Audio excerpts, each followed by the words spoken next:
If you are new to Linux like me, this video is for you. For reasons that are mostly Windows bugs, I've been using the Ubuntu distribution for about 2 years now. Since I use both Ubuntu and Windows at the same time on one laptop, I divided this video into 8 sections, and in each section, I compare one feature based on my own experience with these two operating systems, so you can easily choose between them or maybe even use both. So let's get started. If you have a weak system, Linux is probably the better option for you. When the system starts up, it uses less RAM compared to Windows. Also, when the system is idle, the CPU usage is usually lower, even when an app is open or a process is running. Most Linux distributions take up less disk space after installation compared to Windows. All of this is because Linux is not filled with extra and useless apps and services like Windows.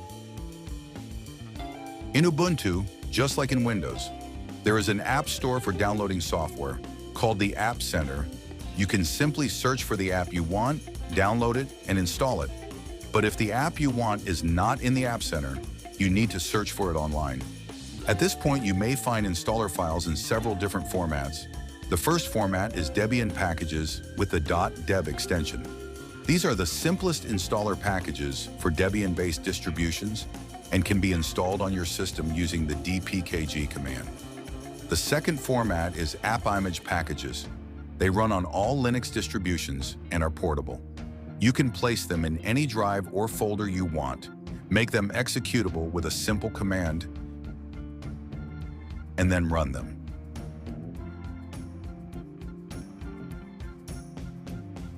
The third method is installing apps through the App Package Manager. apt is the main, old, and secure package manager in Ubuntu. It contains most apps, and using it is very simple, and almost the same as a Snap Package Manager. All you need to do is visit the official website of the app, or ask an AI to check whether the app exists in the app repositories. I also recommend that if you are connected to the internet, install even Debian packages using apt instead of dpkg command. This way, apt will automatically download all required dependencies to ensure the application runs properly and without bugs. There are also many other formats that developers might use for their installer packages, such as .run, .sh, or even files without an extension. You can make all of them executable and run them, or simply right-click on them and choose Run. However, some apps do not exist on Linux and cannot run on it directly. With some tools and tricks, you can still bring many of them to Linux. We will talk about that later. Most people think Linux is just a black screen with some white text on it, but this is not true. Ubuntu, especially in its newest version, is very beautiful, but it doesn't end there. You can change the look of Ubuntu into almost anything you want. You can even make it look like Windows or Mac OS. All you need to do is go to YouTube and search for how to install themes on Ubuntu. From the thousands of videos available, choose one you like and customize your Ubuntu based on that guide. Since I use a laptop, battery usage of the operating system is very important to me. Earlier, in the hardware usage section, I said that Linux generally uses fewer system resources, so this also affects battery life. When fewer services are running in the background and the CPU usage is lower, the battery usage in Linux becomes more efficient. But honestly, not so much that we call Linux a miracle. Another issue that bothers me in Windows is its sleep mode. When I put Windows into sleep mode, after a few hours, it has already turned on and is waiting on the lock screen for a password. Most of the time, it's also a bit warm and has consumed around 10 to 20% of the battery. I don't know if this is a Windows bug or a problem with my laptop, but the first option seems much more likely because this never happens on Linux. In Ubuntu, when I put my laptop into sleep mode, after several hours, almost no battery is used, and the laptop doesn't get warm at all. If anyone knows what the issue is in Windows or has had a similar experience, please let me know in the comments. I would really appreciate it. In this part, Linux is definitely the winner. On Linux, only a limited number of services are allowed to run automatically in the background. Unlike Windows, almost no extra app or service can run without you starting it or giving permission. This is actually the main reason Linux is lighter and uses fewer system resources than Windows.